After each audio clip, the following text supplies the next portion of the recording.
do you want to be? It's a simple question, and whether you know it or not, you're answering it every day through your actions. This one question will define your professional success more than any other, because how you show up and treat people means everything. Either you lift people up by respecting them, making them feel valued, appreciated, and heard, or you hold people down by making them feel small, insulted, disregarded, or excluded. And who you choose to be means everything. I study the effects of incivility on people. What is incivility? It's disrespect or rudeness. It includes a lot of different behaviors, from mocking or belittling someone, to teasing people in ways that sting, to telling offensive jokes, to texting in meetings. And what's uncivil to one person may be absolutely fine to another. Take texting while someone's speaking to you. Some of us may find it rude, others may think it's absolutely civil. So it really depends. It's all in the eyes of the beholder and whether that person felt disrespected. We may not mean to make someone feel that way, but when we do, it has consequences. Over 22 years ago, I vividly recall walking into this stuffy hospital room. It was heartbreaking to see my dad, this strong, athletic, energetic guy, lying in the bed with electrodes strapped to his bare chest. What put him there was work-related stress. For over a decade, he suffered an uncivil boss. And for me, I thought he was just an outlier at that time.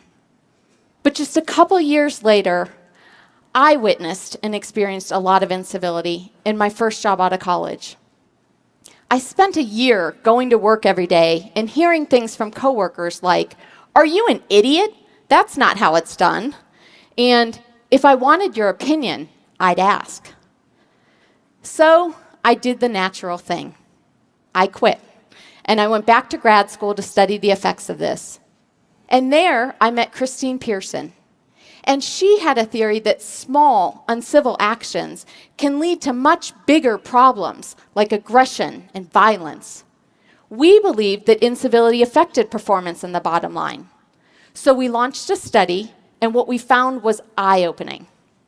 We sent a survey to business school alumni working in all different organizations, and we asked them to write a few sentences about one experience where they were treated rudely, disrespectfully, or insensitively, and to answer questions about how they reacted. One person told us about a boss that made insulting statements like, "That's kindergartner's work." And another tore up someone's work in front of the entire team. And what we found is that incivility made people less motivated. 66% cut back work efforts. 80% lost time worrying about what happened, and 12% left their job. And after we published these results, two things happened. One, we got calls from organizations. Cisco read about these numbers, took just a few of these, and estimated conservatively incivility was costing them $12 million a year. The second thing that happened was that we heard from others in our academic field who said, "Well, people are reporting this, but how can you really show it? Does people's performance really suffer?" I was curious about that too. With Amir Erez, I compared those that experience incivility to those that didn't experience incivility. And what we found is that those that experience incivility do actually function much worse. Okay, you may say, this makes sense. After all, it's natural that their performance suffers. But what about if you're not the one who experiences it? What if you just see or hear it? You're a witness. We wondered if it affected witnesses too. So we conducted studies where 5 participants would witness an experimenter act rudely to someone who arrived late to the study. The experimenter said, "What is it with you? You arrive late, you're irresponsible, look at you. How do you expect to hold a job in the real world?" And in another study in a small group, we tested the effects of a peer insulting a group member. Now, what we found was really interesting because witnesses' performance decreased too, and not just marginally, quite significantly. Incivility is a bug. It's contagious, and we become carriers of it just by being around it. And this isn't confined to the workplace. We can catch this virus anywhere, at home, online, in schools, and in our communities. It affects our emotions, our motivation, our performance, and how we treat others. It even affects our attention and can take some of our brain power. And this happens not only if we experience incivility or we witness it. It can happen even if we just see or read rude words. Let me give you an example of what I mean. To test this, we gave people combinations of words to use to make a sentence. But we were very sneaky. Half the participants got a list with 15 words used to trigger rudeness: impolitely, interrupt, obnoxious, bother. Half the participants received a list of words with none of these rude triggers. And what we found was really surprising, because the people who got the rude words were 5 times more likely to miss information right in front of them on the computer screen. And as we continued this research, what we found is that those that read the rude words took longer to make decisions, to record their decisions, and they made significantly more errors. This can be a big deal, especially when it comes to life and death situations. Steve, a physician, told me about a doctor that he worked with who was never very respectful, especially to junior staff and nurses. But Steve told me about this one particular interaction where this doctor shouted at a medical team. Right after the interaction, the team gave the wrong dosage of medication to their patient. Steve said the information was right there on the chart, but somehow everyone on the team missed it. He said they lacked the attention or awareness to take it into account. Simple mistake, right? Well, that patient died. Researchers in Israel have actually shown that medical teams exposed to rudeness perform worse not only in all their diagnostics, but in all the procedures they did. This was mainly because the teams exposed to rudeness didn't share information as readily, and they stopped seeking help from their teammates. And I see this not only in medicine, but in all industries. So if incivility has such a huge cost, why do we still see so much of it? I was curious, so we surveyed people about this too. The number one reason is stress. People feel overwhelmed. The other reason that people are not more civil is because they're skeptical and even concerned about being civil or appearing nice. They believe they'll appear less leader-like. They wonder, do nice guys finish last? Or in other words, do jerks get ahead? It's easy to think so, especially when we see a few prominent examples that dominate the conversation. Well, it turns out in the long run, they don't. There's really rich research on this by Morgan McCall and Michael Lombardo when they were at the Center for Creative Leadership. And they found the number one reason tied to executive failure was an insensitive, abrasive, or bullying style. There will always be some outliers that succeed despite their incivility. Sooner or later, though, most uncivil people sabotage their success. For example, with uncivil executives, it comes back to hurt them when they're in a place of weakness or they need something. People won't have their backs. But what about nice guys? Does civility pay? Yes, it does. And being civil doesn't just mean that you're not a jerk. Not holding someone down isn't the same as lifting them up. Being truly civil means doing the small things, like smiling and saying hello in the hallway, listening fully when someone's speaking to you.